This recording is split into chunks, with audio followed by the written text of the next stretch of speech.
Horses out, we have Acid coming past to begin, moving up on the outside now, Bustillos, and on the outside, Substantial, Green Lane is racing in Port My Shake, and Pansy Pool trails the field by about 7 to 8 lengths of the pace, Bustillos and Substantial, fighting it out for the lead, 3 lengths away in third comes Acid coming, Green Lane is racing in Port, My Shake and Pansy Pool, they swing into the back, Substantial by our nose. Down on the inside is Bustillos. Once again regains the lead.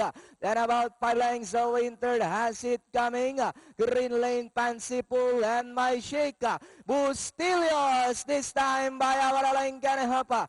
Substantial remains in second. Has it coming in third. Moving up now to take fourth. Pansy Pool, Green Lane, and My Shake. As the fields turn for Roma with Bustillos now rides away by about 4 lengths.